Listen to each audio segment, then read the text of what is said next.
Nous l'avons déjà dit lors des conférences de presse précédentes, hein, nous serons présents au second tour dans un tiers des cantons.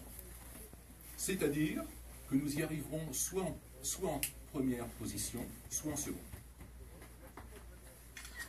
Les cantons où nous voulons être au second tour, c'est très simple, c'est tous les cantons où nous avons fait plus de 20% des voix lors des dernières européennes. Je peux vous les citer: Ancenis, Châteaubriand, Guémené, Machecoul, Ancenis, Châteaubriand, Guémené, Machecoul, Nord-sur-Erne, Pontchâteau,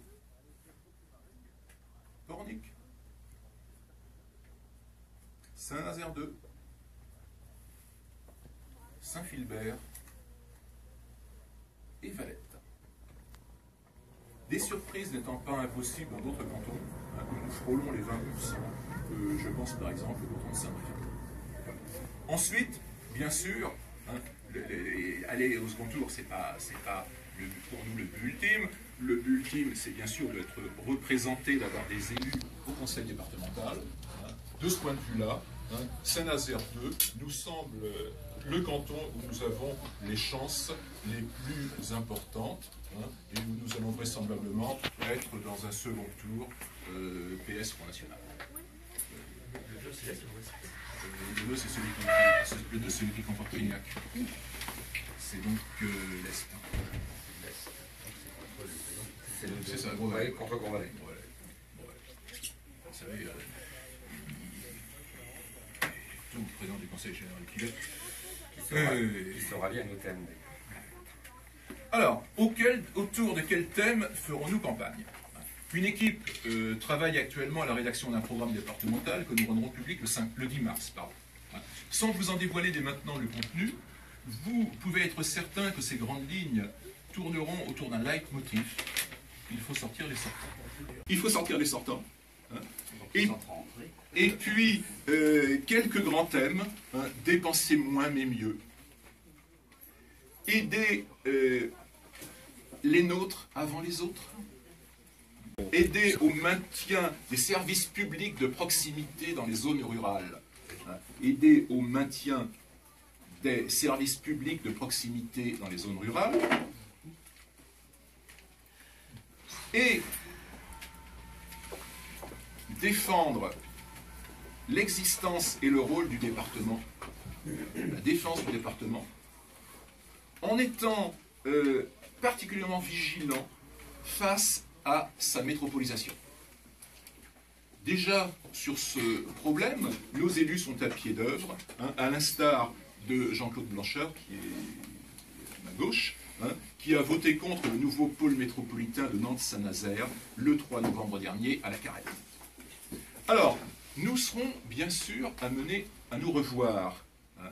Plusieurs conférences de presse sont prévues. Le 10 mars, pour la présentation de notre programme que je viens d'évoquer. Mais aussi avant, hein, le 25 janvier, puisque le 25 janvier, nous aurons David Rachlin, sénateur-maire de Fréjus, hein, et vous n'ignorez pas, plus jeune sénateur de l'histoire de la République française. Le 6 mars, hein, où nous ferons un meeting de campagne à la Manufacture des Tabacs, et où là, nous vous recevrons avec Louis-Armand Béchéry, que certains d'entre vous connaissent puisqu'il a été nantais, hein, et qui sera notre orateur, qui actuellement est un de nos secrétaires nationaux. 60% du plus arrivant, c'est des sympathisants ou là des militants qui ont leur compte? Alors, la plupart sont des adhérents récents. Je crois qu'on a regardé, ils sont tous adhérents en tant que candidat officiel. En tant que candidat, ils sont tous. Oui, quasiment. Ouais. Sauf à la rigueur nos amis du ciel qui sont RDR. Quasiment. Alors, si vous voulez faire de la sociologie, vous regarderez les professions que nous avons. Moi, ce que j'ai vu, c'est l'appartenance politique passée de nos candidats. Hein, et en fait, la plupart de nos candidats n'ont jamais fait de politique. Voilà. Je crois que sur nos 62 candidats, vous en avez 3 qui ont été à l'UMP, 3 qui ont été au MoDem et 2 qui ont été au Parti Socialiste. Ça doit être ça. Pourquoi du tout? Bon. Avant, il y a des gens des ex-PS qui... Oui, ça arrive. 3-2, c'est ça. Ouais, donc c'est marginal, quoi. C'est vraiment marginal. La suite, il y a les suppléants, non?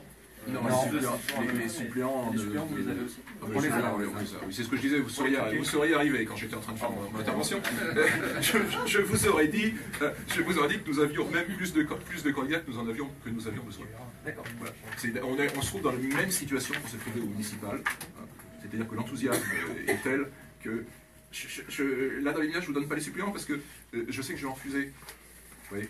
Mais je ne sais pas encore exactement lesquels à qui je vais dire, c'était sympa, mais bon... Je reviens à Valette. Alors, un candidat d'Union des Patriotes, vous appelez. Qu'est-ce qui se cache derrière ça? Enfin, c'est quoi? L'Union des Patriotes, c'est-à-dire, si vous voulez, ou d'union de la droite de conviction, si vous préférez. C'est-à-dire ces mouvements attachés à la France, et qui ne se reconnaissent pas dans l'UMPS. Puisque sur Valette, on a Baron et Bertin qui se présentent, qui sont tous les deux candidats sortants, donc l'un sur Valette et l'autre qui devait être sur le Louroux-Botreau, je crois, et qui représentent les deux grands partis du système, quoi. Donc nous allons, là nous sommes en train de travailler à susciter, on pèse plus de 20% sur Valette, le Front National, donc là nous sommes en train de travailler à susciter une troisième force qui représenterait des gens qui se reconnaissent de la France, de la nation, et qui ne se reconnaissent pas par contre dans ces partis, dans ces partis qui nous amènent à la situation dans laquelle nous sommes. Objectif. Alors nos objectifs, second tour, un canton, un tiers des cantons, voilà, et écoutez, si possible, envoyer un ou deux élus au conseil départemental. C'est ça, parce que tout à l'heure vous disiez avoir des élus, et vous ne parlez que de Saint-Nazaire 2, mais vous espérez en plus ou... Ouais, c'est surtout Saint-Nazaire 2 qui, à mon avis, où c'est le plus porteur, mais pourquoi pas ailleurs, hein, dans les cantons du nord du département. En fait, ce qui va jouer, ça va être comment les forces du système vont se diviser. Et comment après, les forces du système, enfin les électeurs, les malheureux électeurs du PS et de l'UMP vont se reporter, quoi. Et on l'a vu, alors là je parle beaucoup de Saint-Nazaire, mais on l'a vu sur Saint-Nazaire, où une partie des électeurs de gauche se reporte sur le front. Et une partie des électeurs de droite se reporte aussi sur le front. Donc on a cet avantage, en tant que parti populiste, d'arriver à avoir derrière nous des électeurs qui viennent de la droite et de la gauche. Donc en fait, dans un second tour PS Front National ou un second tour UMP Front National, ça ne leur garantit pas du tout le pacte républicain, de moins en moins. De moins en moins. Et voilà. Donc c'est des choses, on verra. Voilà. Je pense que dans la plupart des cas, nous serons sur des second tours UMP Front National. Donc là, les gens de gauche auront le choix, soit de rester chez eux, soit de voter pour des représentants de la grande bourgeoisie, et ils choisiront peut-être plutôt de voter pour des représentants du peuple. Vous parlez des cantons du nord du département, Paimbœuf, Clignac, Paimbœuf, ce n'est pas le nord du département, sans vouloir. Voilà, c'est pour ça, mais vous avez. Sans vouloir vous offenser. Oui, non, mais vous ne parlez pas des cantons. Là où vous avez réussi lors des municipales. Vous ne comptez pas dessus. Paimbœuf, on est à moins de. Paimbœuf, j'ai dit que Paimbœuf était dans les cantons. Paimbœuf, on est dans les cantons où on est à moins de 20%. D'accord. Trignac, c'est Saint-Nazaire 2. Trignac, c'est Saint-Nazaire 2. Vous voyez le fait. Saint-Nazaire 2 va jusqu'à Saint-Malo-de-Guersac, le Mont-Vert de Bretagne, Béné et Donge. Voilà. En fait, le fait d'avoir d'être entré dans les conseils municipaux, on y entre à 10%. On y entre à 10%. Et en fait, on y est entré où nous avons fait des listes. Mais ce n'est pas forcément les zones où nous sommes le plus en zone de force. Sautron, pareil. Sautron, Sautron, je peux vous dire combien on fait à Sautron, si vous voulez. Sautron, c'est... Guylaine, quel chiffre? Je l'ai là, ne vous inquiétez pas. C'est Saint-Herblain 1, et on est à 15,28. On est à 15,28. Optimiste finalement comme objectif assez ambitieux dans un secteur géographique qui n'est pas forcément à votre... Écoutez, pour être au second tour, il faut être soit en tête, soit en seconde position, enfin soit en deuxième position. Or, avec la division des voix de gauche entre le PS et les Verts, peut-être aussi le Front de gauche, hein, avec ce retrait qu'ont les Français vis-à-vis du Parti socialiste, par exemple, hein, à mon avis, dans beaucoup de cantons, on va arriver à une situation où on aura deux candidats qui seront en tête, ça sera le Front National et l'UMP. Hein. Et comme nous serons dans les deux premiers, ben nous irons naturellement au second tour.